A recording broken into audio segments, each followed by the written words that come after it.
സദ്യയിൽ ഒഴിച്ചുകൂടാൻ പറ്റാത്ത പുളിയിഞ്ചി നമുക്ക് ഉണ്ടാക്കി നോക്കാം. ഇഞ്ചി നന്നായി കഴുകി ചെറുതായി അരിയുക.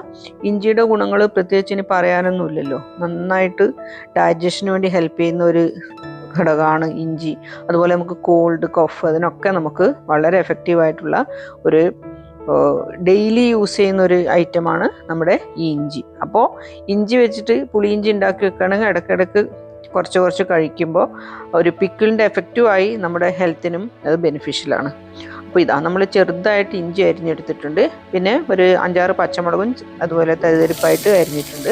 എണ്ണ ചൂടാകുമ്പോൾ പാനിലിട്ട് അതിലേക്ക് കുറച്ച് കറിവേപ്പിലയും കൂടെ ചേർത്ത് ഇഞ്ചിയും പച്ചമുളകും ഒന്ന് വഴറ്റിയെടുക്കണം. ഒരു ഗോൾഡൻ ബ്രൗൺ ആവുന്നവരെയാണ് വഴറ്റിയെടുക്കേണ്ടത്. പിന്നെ ആവശ്യത്തിനുള്ള മുളക് പൊടിയും മഞ്ഞൾപ്പൊടി ഇടുക.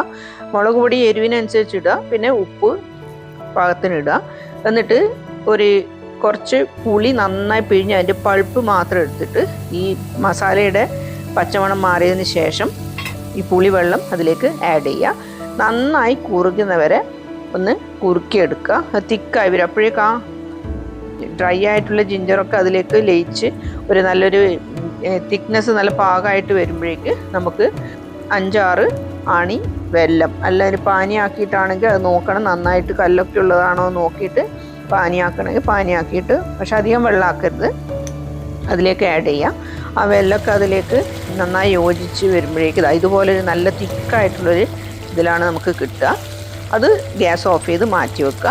അതിനുശേഷം കുറച്ച് എണ്ണയെടുത്ത് കടുകും കറിവേപ്പിലയും മുളകും കൂടെ അതിൽ താളിച്ചിട്ട് ഇതിലേക്ക് ആഡ് ചെയ്യുക. പിന്നെ ഒരു പിഞ്ച് ഉലുവപ്പൊടിയും ഒരു പിഞ്ച് കായപ്പൊടിയും കൂടെ ആഡ് ചെയ്താൽ നമ്മുടെ പുളിയിഞ്ചി കഴിക്കാൻ റെഡിയാണ്.